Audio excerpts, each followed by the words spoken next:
Hello, welcome to the self-learning platform by Dr. Sushma Singh. Today we start Unit 6 Hinduism, Swami Vivekanand and Shri Arindo Ghosh. And we start with topic Shri Aurobindo's critique of political moderates in India. When Aurobindo Ghosh entered Indian politics, it was dominated by the moderate leaders who were of the view that British rule in India was a divine dispensation. Aurobindo was highly critical of their approach to politics.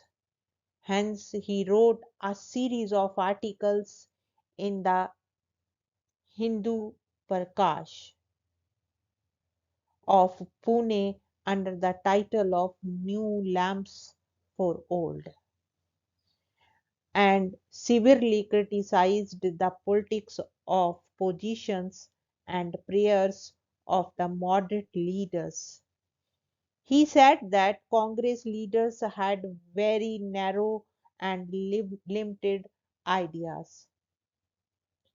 The Congress was selfishly free of social development and awakening of the masses, and originally infirm. It was unaware of deeper facts. Therefore, it did not articulate the popular opinion of the entire Indian people. It lacked the spirit of sincerity, wholeheartedness, right type of methods, and right type of leaders. Because when the blind led the blind, both were bound to fall in a ditch. Aurobindo argued that during Ram Manohar Roy's period, politics of prayers and petitions was the only possible policy, but it was wrong to continue it even in the later years. He pleaded for the adoption of new and strong methods. He wrote that the ideas that governed the country were purely Western. Hence, they could not seize the attention of the people. The Indian should realize that both the liberals and the conservatives were supporters of the continuance of the British rule in India. Therefore, the Congress should not expect much from John Morley, the liberal leader, because he was an ardent supporter of imperialism. He called for a complete change in the policy of the Congress party because under the moderate leadership, the Congress confused sufferance and freedom and favor of foreign despotism with the right of citizenship. If the Congress did not undertake it, it would remain unfit for freedom and the standing hindrance to the country's freedom. He pleaded for the adoption of new policies and programs to replace the politics of supplication carried out by the moderates. Now, the next point is Sri Aurobindo on the essence of politics. After the partition of Bengal, there was a tremendous upheaval in the country, and a large number of the people joined the Swadeshi movement led by the radical group of Congress party. Aurobindo joined Tilak, Bipin Chandra Pal, and Lala Lajpat Rai to popularize the program of the party. He was a philosopher of new party. He wanted the Congress to be with people speak in their language, identify itself with the wishes and aspirations of the people, and Indianize the movement in the true sense of the term. Aurobindo said that Swaraj, Swadeshi, national education, and boycott were four methods of the new party. For him, Swaraj meant complete independence because he argued that a political agitation was not launched to secure a full seats in bureaucracy and in assembly, but to secure right of self-government to the people. Swadeshi meant using the products that were manufactured in our country only, and national education stood for imparting education to Indians that suited to their temperament, needs, and culture. Boycott means not only using the products manufactured in England. All these four methods were necessary to train the people in national spirit and to be architects of liberty. Thus, for Aurobindo, new politics stood for self-development and self-help. He hoped that it would inculcate the spirit of nationalism in people. Next point is Shri Aurobindo on nationalism. Shri Aurobindo Ghosh was considered as a prophet of the Indian nationalism. Along with Bankim Chandra, Tilak, and Dayanand, he developed the theory of nationalism in India. Through their selfless work, the forces of nationalism were released. Sri Aurobindo's theory of nationalism was based on Vedanta philosophy, which saw unity and oneness in man and God.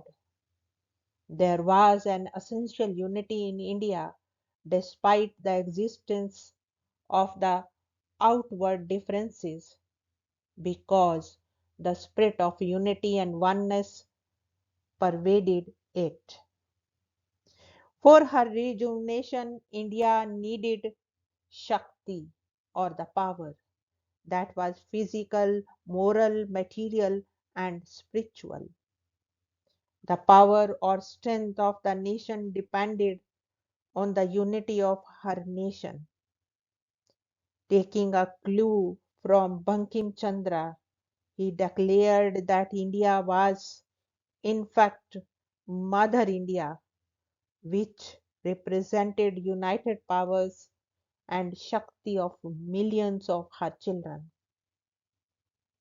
Mother India represented infinite energy of her people. He identified Mother India with God and maintained that it was God's divine mission to set India free. Also, it was divine work to serve 300 million Indian people. There was a deep divine purpose in India's freedom, because India's freedom movement represented time spirit that would liberate resurgent Asia and all the subject people in the world. Aurobindo was critical of those people who claimed that due to cultural, radical, and linguistic diversity and divisions in the Indian society, India could never become a nation. He pointed out that it was if we carefully studied the history of Europe and England of the last 2 centuries, we would realize that their condition was no way different from India. But now England and many other countries of the Europe had emerged as nations. India would also succeed to form as a nation because it was a law of history. He held that without political freedom, true advancement of the country was not possible. He was of the opinion that education played a key role in the development of national consciousness in the country. Aurobindo pointed out that there were certain essential elements in the formation of nationality.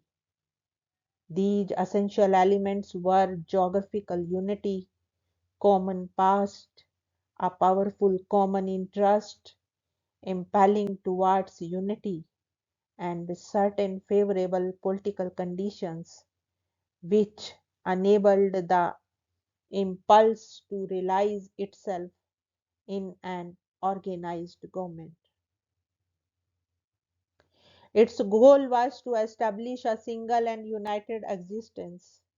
According to Sri Aurobindo, a common enthusiasm coalescing with a common interest was the most powerful promoter of nationality. He pointed out that there existed the necessary conditions for the growth of nationalism in India because Indians had been slowly realizing the importance of national unity and offering united resistance to foreign rule. Aurobindo recognized the importance of villages in the Indian life and pointed out that, unlike in the West, where the city was the center of all political action, in India, village was the backbone of the national persistence. Indian villages were democratic, autonomous, and self governing. Therefore, regeneration of the village was important for the regeneration of India. He said that village should retain its autonomy and self-government, but at the same time should seek to promote national cohesion. Hence, he held that the days of independent village had gone and must not be revived. National unity could only be achieved when the rural population was developed into a mighty, single, and compact democratic nationality. The ideal of national Swaraj must be modeled on the old village community, which was self sufficient, autonomous, and self governing. Arbindo's concept of nationalism was based on the philosophy of Vedanta, which stood for the unity between the God and man. He used Hindu religious ideas and symbols. He realized that the ideals of Indian nationalism was largely Hindu in character, but he pointed out that this nationalism was wide enough to include the Muslim, his culture, and traditions. He said that the Hindu should win Swaraj for himself as well as for the Muslim. A large part of his theory of nationalism was based on awakening the dormant spirit of nationalism that was latent in the soul of India. The struggle against the foreign rule would enable it to achieve self realization. Next point is Shri Aurobindo on passive resistance. The new party of the radical wanted to use new methods against the government to secure political rights for the Indian people. Aurobindo thought that the method of passive resistance which was used by the Irish nationalists would be ideal for India. Hence, he developed a theory of passive resistance in a series of articles published in the weekly called Bande Mataram. Now let us discuss what is theory of passive resistance. According to Sri Aurobindo, for a subject country, the attainment of political independence was its highest goal. But there were different means to attain that goal in India for Indian patriots. Three alternative means were available to win Swaraj, and they were as follows. The first, the method of prayers and petitions. Second, the method of armed revolt. And the third, the method of self development and passive resistance.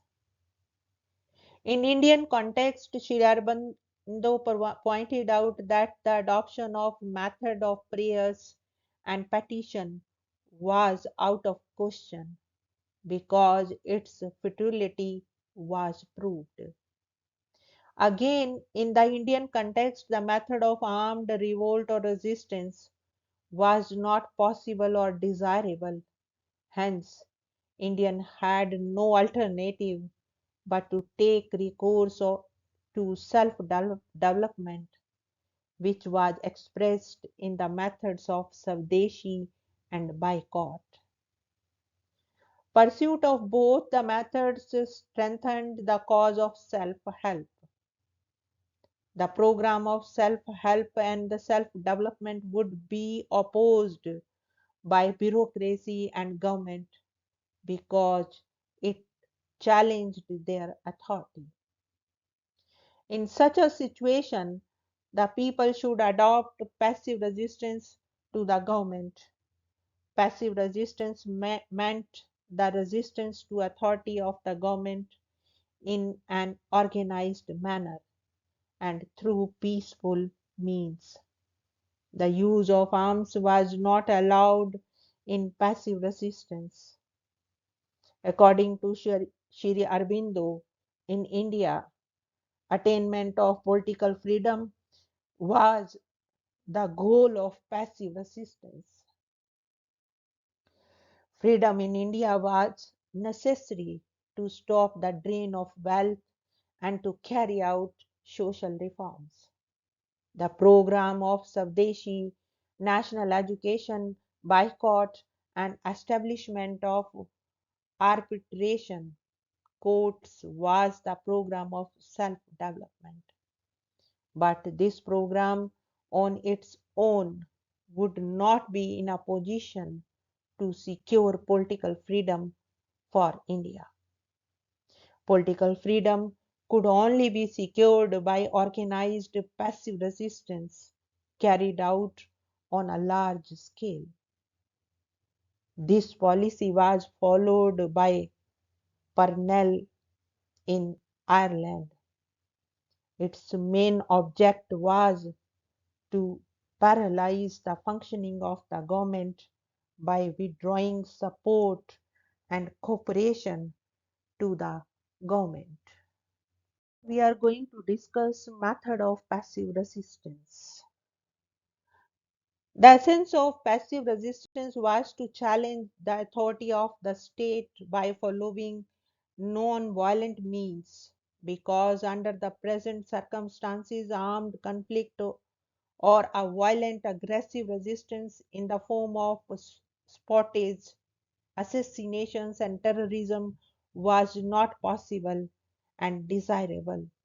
He said that ultimately our method depended upon the type of opposition we met and the type of response they gave to our agitation.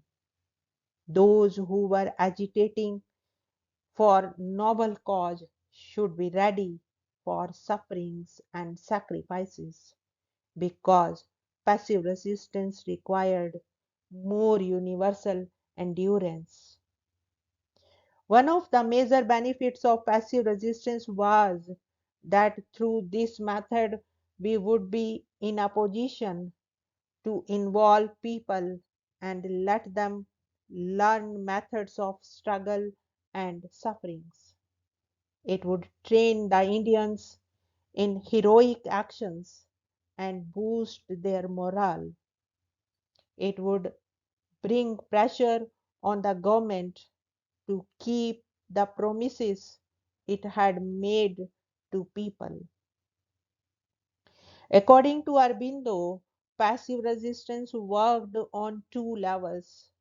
At the first level, it encouraged the people to pursue the methods of self development, such as Swadeshi and national education. And at the second level, it sought to exert pressure on the government to concede the demands of the people. According to him, in the passive resistance, the following measures would be undertaken to achieve success: refusal to assist the government, refusal to pay taxes to the government, boycotting the products manufactured in the foreign countries, boycotting the government schools, colleges, and law courts, starting our own schools, colleges, and arbitration courts to train people in the method of self help and national independence. Sri Aurobindo was of the opinion that to pursue the policy of passive resistance effectively, we should develop a well knitted political organization linking province to province and district to district. This organization would represent the national will of the people. Though the method of passive resistance was as legal as the method of prayers and petitions, keeping the struggle within the bounds of law, not only its precondition. Occasionally, the passive resistance had to break the unjust and oppressive laws, which required a high degree of truthfulness and courage. Because if the movement succeeded in getting the support of the people, the repression by the government would increase. The main purpose of passive resistance was to make law unworkable by a general and organized disobedience.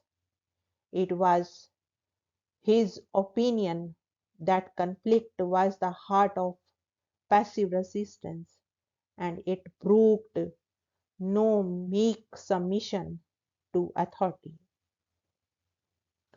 Passive resistance method could be changed if the situation so demanded. He held that the norms of general ethics should not be applied to him because he was a Kshatriya and a fighter and not a saint. Aurobindo pointed out that if the government did not consider the legitimate demands of the people would go underground and take recourse to sabotage and terrorism. Terrorism might perish of the inamation, coercion was its food. Sri Aurobindo's theory of passive resistance was influenced by the Irish Home Rule movement against the British rule. It is to be noted that Aurobindo's ideas on resistance could be considered as precursor to the Gandhian theory of satyagraha. He was of the opinion that with the development of passive resistance movement, the aspirations of the people would grow and they would acquire the capacity to actualize national self consciousness and national will in their day to day activities.